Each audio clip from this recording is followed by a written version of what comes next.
Allez, boys, on va parler de review 2025 du snowshoe, parce que Hugo, tu as été au snowshoe. Tu as eu la chance d'aller au snowshoe, d'essayer les Euh, nouveaux modèles 2025 qui vont sortir, qui vont être oui. disponibles au grand public. Fait que fais-nous donc un petit Ben, en rundown un peu fait, des ça modèles, puis tout ça. Qu'est-ce que tu as vécu, puis quelle expérience pareille, là? fait peut-être 10 ans avec motoneige.ca qu'on va à West Yellowstone au Montana pour Ça, essayer les motoneiges. ça se place bien dans une conversation. West Yellowstone. Ouais, je m'en vais là, Montana, ça doit être Pour essayer des Ça motoneiges. doit être incroyable, pareil, Ouais. comme... Mais non, c'était terrible. Mais oui, en fait, on est privilégiés, on est chanceux d'aller essayer ça. Puis 2025, il y a une belle mouture là, tu sais, pour les différents manufacturiers. Écoute, on parlait de Bombardier, on parlait de Skidoo, pardon. Et puis, Skidoo, un des modèles là, qui m'a vraiment allumé, c'est le XRS, le 850 Turbo. Là. Là, on a une coupe de modèles que tu Oui, vas nous parler. Là, exactement. tu vas passer au travers de chaque manufacturier En avec fait, un modèle par oui, ça marque. c'est les highlights. Puis OK. je vais parler du bon, puis peut-être, il y a tout le temps de l'excellent dans chacun des manufacturiers, mais il y a des choses à améliorer aussi. Là. Fait que OK. je vais essayer de donner un pour Puis là, tu les as de toutes chacun. testées, tu les as ridées, c'est On les a montages-là. toutes roulées. Wow, On les a OK. toutes roulées. Puis, donc, ça, c'est le XRS. Ça, c'était vraiment ma machine chez Skidoo qui était la top. Pourquoi était la top? Le moteur turbo, là, écoute, Ben, c'est phénoménal. MXZ. Le MXZ, c'est que avant, les moteurs étaient puissants. Tu as des moteurs 4 temps qui sont turbo, qui développent peut-être un 200 chevaux. Il y a peut-être un petit peu moins de chevaux dans ces machines-là, peut-être 180, 185, 180, GF. ouais. Mais la différence, c'est que tu es un 2 temps, tu n'as pas de poids. Donc, quand tu as un 4 temps qui développe plus, quand tu l'écrases, mettons, sur des sentiers contrôlés, là, tu l'écrases à 100 km/h, ça avance, c'est fort, le 4 temps, c'est méchant. Mais un petit tabarouette de 2 temps comme ça, là, Ouais, c'est c'est léger léger. du devant. Fait que, léger, donc tu as une accélération qui est plus facile, tu as plus de traction, et ainsi de suite. Puis le devant, vu que tu n'as pas autant de poids dans le devant, c'est qu'à 100 km/h, à 120 km/h, sans avoir de bosse, tu l'écrases, puis c'est les skis, c'est vers le ciel, Wow. ces machines-là. Là, on parle de skidoo, mais Polaris a le même Ouais, genre de mais de moteur c'est aussi. quand Là. même une technologie qui est impressionnante dans le 850 E-Tech Oui. Turbo Air, dans le sens où c'est un moteur qui a un réservoir d'eau en arrière. OK. OK? Puis ça vient, c'est une technologie qui existait dans l'aviation dans le passé.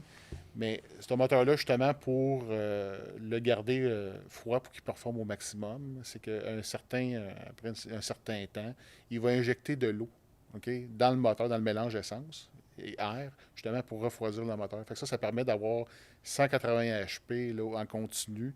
Puis il y avait une version turbo aussi dans la montagne que lui permet de monter de mémoire jusqu'à 8000 pieds, toujours à 180 HP, mais là en sentier, on l'a. Donc c'est vraiment Puis, impressionnant. nous, à West Yellowstone, là-bas, on est quand même très haut en élévation. Puis un turbo, ça fait pas de différence sur les chevaux.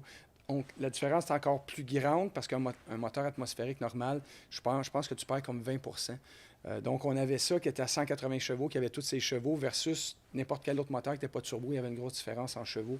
Donc, le moteur de ces bébites-là, là, Benoît, Wow. c'est incroyable. Ça donne le goût. L'autre chose qui était bien en 2025, tu as la nouvelle suspension en avant puis les skis, c'est les RAS ARX, je pense, Oui, exact. Jean-François. Ce que ça l'amène versus à la version de l'année passée ou les modèles de cette année qui n'ont pas ce kit-là. Avant, les motoneiges tournaient, mais il fallait que tu travailles. Ouais. Donc, il fallait que tu te penches par en avant, il fallait que tu mettes ton poids sur les skis pour que ça morde. Avec ce nouveau setup de suspension-là, beaucoup plus stable à l'avant. Puis j'ai fait des tests, puis je faisais exprès. Je m'en allais, je restais droit sur la motoneige. On était dans de la neige qui n'était pas tapée. Puis j'essayais pas de brasser la motoneige pour donner des go. Je faisais juste tourner Ouais. le guidon. La motoneige tournait. Wow. Donc, je le sais que c'est fonctionnel, ce nouvel arrangement-là, versus l'ancienne génération. L'ancienne génération, tu es capable de la pousser, tu es capable de la brasser, mais absolument. tu as plus là, de man handling à faire dessus. Mais un autre gros avantage avec ça, les RAS aériques, ça paraît. Donc, OK. c'est pas ça paraît-tu, c'est-tu un petit peu différent. Il y a une bonne différence par rapport à Je avant. peux me permettre, c'est qu'il y a quand même des changements. C'est vraiment des changements de géométrie de suspension avant qui font Ouais. toute une différence Au niveau de la conduite, je sais que l'amorceur est plus incliné, fait qu'il est capable de prendre plus de force latérale. Les jambes de ski sont plus longues. Les arms, la RACRX en avant, sont plus flattes aussi. Puis ça, c'est Fait les qu'il y a beaucoup suspensions de qui bruit. sont actives, hein? Qui, je pense, Ben, qui ça va- dépend si tu as le système Smart Shocks dessus. Oui, c'est ça. Mais- Avec le Smart Shock, je pense quand tu es certaines vitesses, écoute, ça fait longtemps, là, à certaines vitesses, puis dans les courbes, je pense que la suspension va s'ajuster, va mettre Exact. plus de pression d'un bord que de l'autre. Puis ça aussi, ça marche vraiment bien. Sinon, dans les bonnes choses de la motoneige, l'ergonomie de cette motoneige-là est vraiment bonne, puis la qualité des matériaux de Skidoo, on se le cachera pas. Selon moi, les autres ont un petit peu de rattrapage à faire. Skidoo est très renommé dans l'industrie pour la finition de leur motoneige. Là, c'est toujours impeccable. Puis, avant de tomber dans les choses, selon moi, à améliorer, la dernière chose qui est vraiment le fun de cette motoneige-là, c'est un XRS. Le XRS, là, c'est pas la machine touring. Le XRS, c'est la machine de boss. Snowcross. Le snowcross. Et voilà. Le XRS, c'est la machine auparavant qui est raide, qui n'est pas le fun à rouler. D'un boss, quand tu reviens dimanche soir, tu as le goût d'être sur un laveuse-sécheuse. Mais le tabarouette de XRS, c'est que tu peux ajuster les modes de suspension. OK? Exact. En ajustant les modes de suspension, en le mettant au mode confort, à la fin de la journée, on avait à peu près, je me trompe peut-être, 7-8 motoneiges. À la fin de la journée, tout le monde se battait pour embarquer sur le snowcross dans les bosses. En mode confort, c'était une des motos. Ben, j'ai pas testé un grand touring de skidoo, là, mais c'était la motoneige qui était la plus confortable. Puis c'était une motoneige de snowcross. C'est comme trois motoneiges. Avec le Smart Shock, c'est comme trois motoneiges en un. Ouais. Parce qu'en mode confort, c'est hyper doux. Puis, tu sais, pour en avoir eu dans le passé, moi, j'ai eu un XRS plus le Maxed avec les Smart Shocks. C'est hyper confortable en mode confort. Mode sport, c'est plus raide. Ça se compare à vraiment un X ou un XRS. Mais le mode Sport Plus de mémoire, Oui. à ce moment-là, ça se comporte vraiment comme un XRS très stiff. Là. Nice. Sinon, si j'avais amélioré des choses sur la motoneige, le freinage est adéquat, mais comparativement, mettons, à un Polaris, selon moi, Polaris, c'est eux qui ont le meilleur système de frein pour différentes raisons, j'expliquerai tantôt.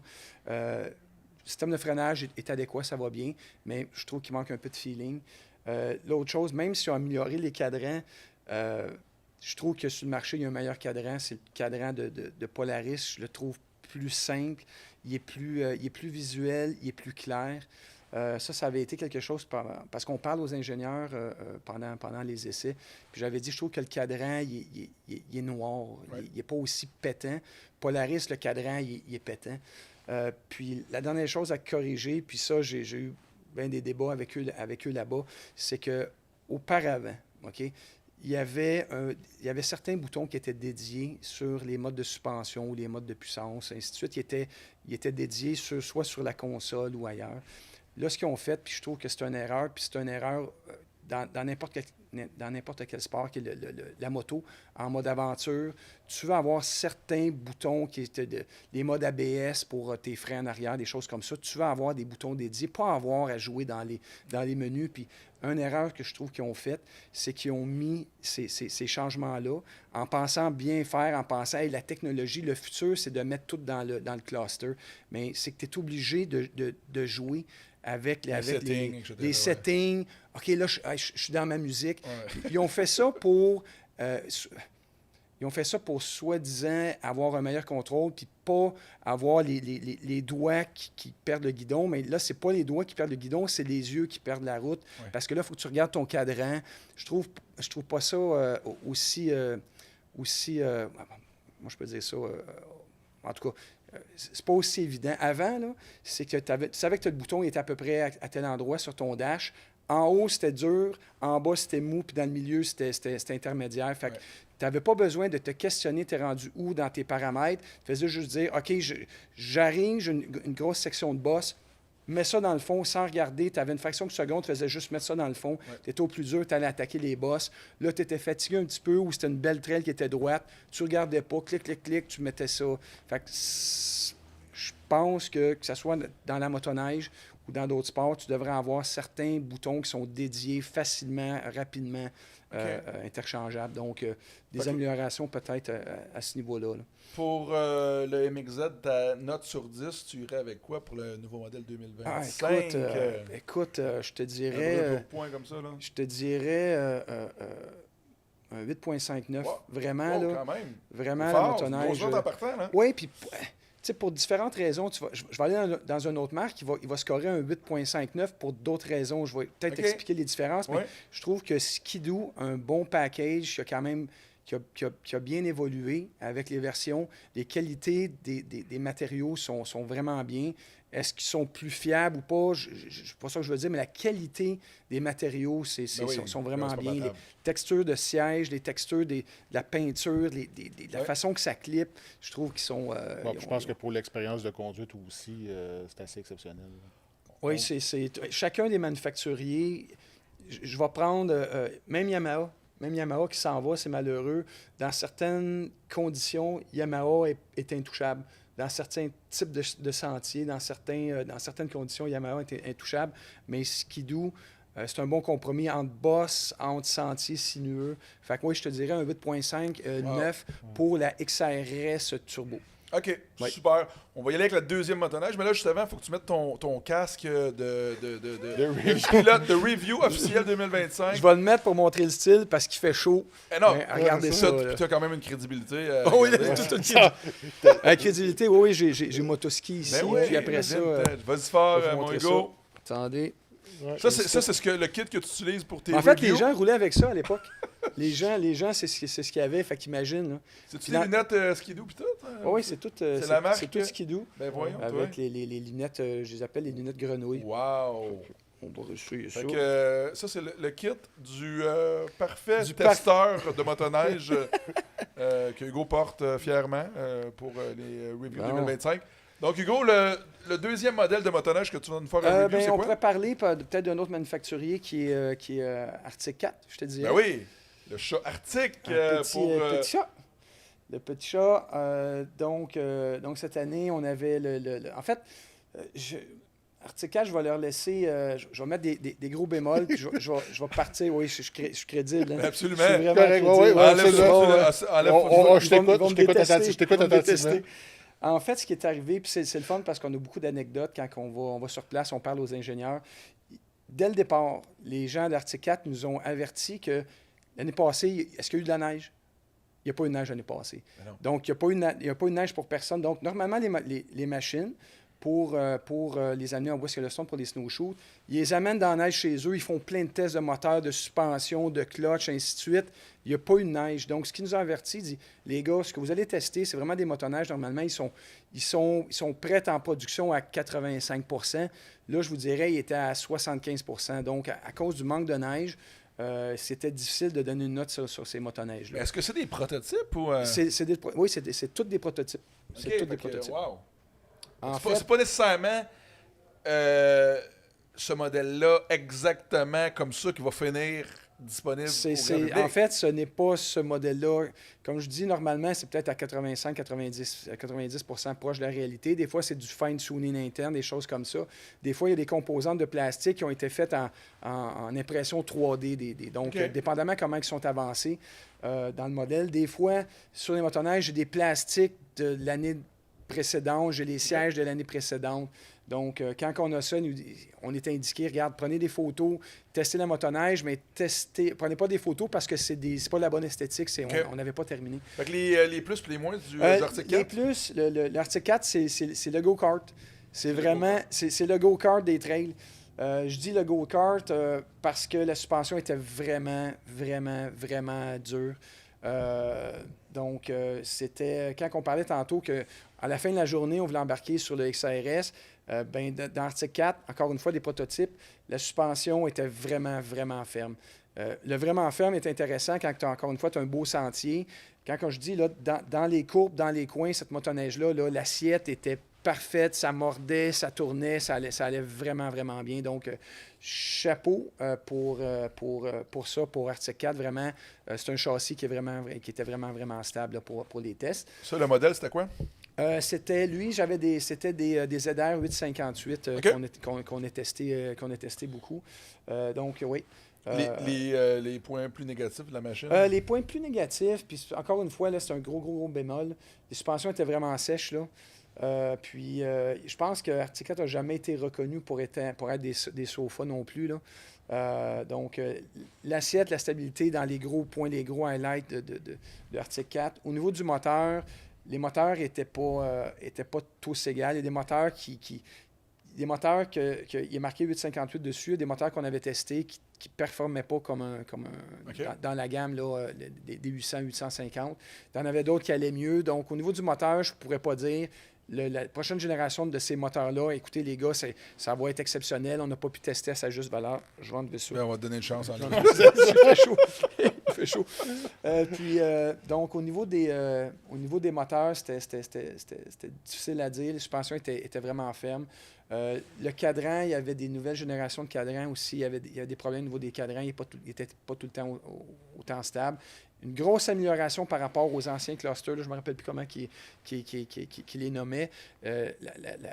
En fait, la façon de voir ce qui se passait à l'écran va être vraiment supérieure à ce qu'on avait avant, mais il y avait des glitches dans le. Puis peut-être, je me trompe peut-être, je vais peut-être dire quelque chose, là, mais je pense que c'était fait avec Garmin ou des choses comme ça. C'était fait avec Garmin, mais ça, je ne suis pas certain à 100%. Grosse amélioration par rapport à l'ancien cadran, mais il était vraiment en début de production. C'était dur, c'était vraiment dur à dire. Mais ça, je le dis, c'était le go-kart sur neige, cette machine-là. C'était, quand les sentiers étaient parfaits, là, c'était comme wow, on s'amusait avec ça. Ça tient la route, comme on dit. C'était vraiment plaisant. Prochain modèle pour le Snowshoot 2025. Je vais aller avec Polaris. On va garder Yamaha pour la fin parce que malheureusement, Yamaha, c'est la dernière année. Oui. Mais puis là, je suis super embêté, puis je vais vous expliquer pourquoi. Il y a 2 modèles qui m'ont vraiment allumé. Dans Polaris, il y a le nouveau moteur dans le sentier qui est le 9R. On a aussi le moteur 850 Turbo, qui est aussi offert pas mal dans les mêmes plateformes. Je ne pourrais pas dire lequel, tu me dirais avec mon argent lequel j'achèterais. Ouais. Ça, c'est le modèle Turbo, 850 Turbo. Dans le 850 Turbo, l'autre chose qui est le fun aussi, que tu as les suspensions Dynamics, ça, je vais revenir par la suite là-dessus. Entre les 2 moteurs. Je me rappelle, la première année qu'ils ont sorti le 9R, ils l'ont sorti dans les motoneiges de montagne, puis tout le monde qui essayait ça, pour moi, tu avais le 850 Turbo. Tu sais, quand tu dis Turbo, c'est la grosse machine, c'est fou. Puis tout le monde qui allait essayer, moi, je ne suis pas un gars de montagne, là, fait que je n'ai pas pu les essayer. Tout le monde qui revenait, même si le 900R développait moins en altitude, les gars revenaient tous, là. Oh my God, le 9R, c'est complètement malade, même s'il y avait plus de chevaux qui sortaient du 850 Turbo. Fait que je ne comprenais pas pourquoi. Cette année, on l'a dans le sentier, le 9R, et j'ai compris pourquoi, Ben. C'est que le 850, je ne veux pas dire qu'il prend du temps à spooler sa puissance, mais quand tu arrives dans la courbe, tu freines, tu regazes, il y a une milliseconde que ça prend pour bâtir ta puissance. Donc, on parle pratiquement de rien, mais tu as un petit délai, mais vraiment, vraiment minime. Quand tu embarques sur le 9R, c'est instantané. Donc, le moteur, même si je peux encore me tromper, mais je pense qu'il développe moins que le 850, le 850 Turbo. La puissance est tellement instantanée, c'est on demand. Donc, aussitôt que tu l'écrases, il y a 0 délai. Le moteur évolutionne maintenant, puis tout de suite. Donc, tu arrives dans ta courbe, tu freines, tu leur snaps, c'est tout de suite. Là. C'est pas tu te prépares, à un moment donné, ça se poule, puis ça repart. Je trouve que la puissance, même si elle est plus brutale, elle est plus facile à gager. Tu vas trouver ça drôle, mais c'est qu'un moteur turbo, quand tu le gages, quand ça se met à se pouler puis à partir, ça part. Là. Ça part, puis c'est pas une puissance. Je trouve que c'est pas une puissance qui est au bout du pouce. C'est une puissance qui est plus artificielle. Donc, quand ça part, puis ça part sur le turbo. Puis quand ça part, c'est attache ta tuque, puis ça part comme, je ne veux pas dire n'importe comment, mais ça part, puis peut-être que la puissance est plus difficile à gager. Le 9R, c'est plus comme un vieux moteur qui... c'est un nouveau moteur, là, mais une ancienne génération de moteur que tu donnes 1 centimètre, tu le gazes, puis tu as 1 centimètre, tu n'as pas plus parce que le moteur va t'avoir spoolé sur le turbo. Donc, j'ai de la misère à dire quel moteur je prendrais. Okay. Le 850, il est plus raffiné. le moteur turbo. Il va développer, c'est fou encore une fois, à 100-120 km/h, tu lui donnes du gaz, ça part en fou.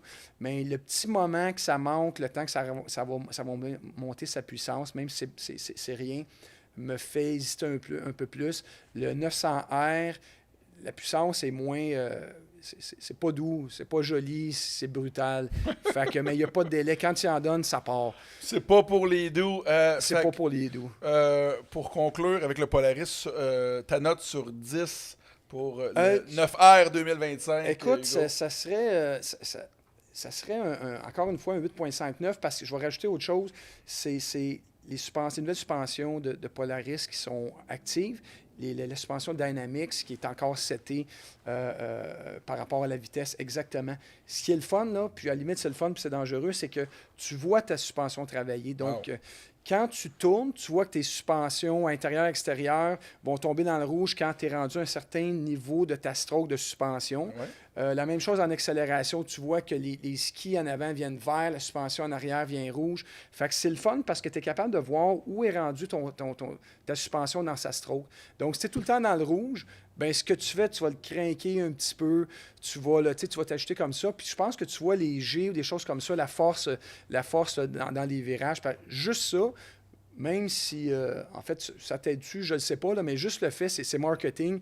Ils ont scoré à 300% là-dedans, Polaris. J'ai jamais vu ça, c'est quand même intéressant. C'est débile. Parce que, tu sais, t'as un feeling quand tu roules une machine, une moto, une motoneige, puis OK, la suspension est molle, mais là, tu peux l'avoir vraiment sur ton dash, là, ton cadran, Skidoo ton a le même écran. genre de suspension, mais tu le vois pas, ça. Le Skidoo est aussi performant, mais juste le fait d'avoir fait ça, encore une fois, elle fonctionne pas mieux. Il faudrait vraiment que j'ai été side-by-side, mais juste le fait de voir ce qui se passe, c'est super intéressant. OK. Puis les freins du Polaris, je trouve que le frein est incroyable parce que ça freine bien. Puis je l'ai tout le temps dit, c'est que je sais pas comment ils ont fait, mais c'est un frein ventilé, puis t'entends quand tu freines, t'entends le genre t'as un silement. Ouais. Donc, tant que ta chenille n'est pas barrée, t'entends le silement. Quand t'entends plus le silement, ben ta chenille est barrée. Fait que ça te dit, ta chenille est barrée, ça donne plus rien, d'y redonner un... Lâche-les, puis tu refreines. Je trouve que ça te donne un feedback supplémentaire. Fait que c'est pour ça que je te dis encore un 8.5, 9 à la Polaris. Là. J'ai vraiment aimé. L'ergonomie est différente. Tu es assis droit. Il y en a qui aiment ça d'être assis plus sur la motoneige, tu es plus haut. Il y en a d'autres, si tu veux être plus dans la motoneige. Question de goût rendu là. Oui, c'est une question de goût. Exactement, Question de goût. ouais. Finition peut-être un petit peu en bas de Skidoo, Ouais, de la c'est finition exactement. générale, mais il grimpe. Ouais, il y a des bonnes machines quand même. Ouais. Sinon, la prochaine, on va y aller avec... Prochain, Yamaha, triste. Mais Yamaha c'est ça, je m'en allais s'en va. dire, la dernière... J'ai gardé la pièce de collection. Oui, la pièce de collection. En fait, ça va des pièces de collection, les Yamaha. Puis on a eu la chance, il y avait pour moi, le modèle de Yamaha, c'est le SRX.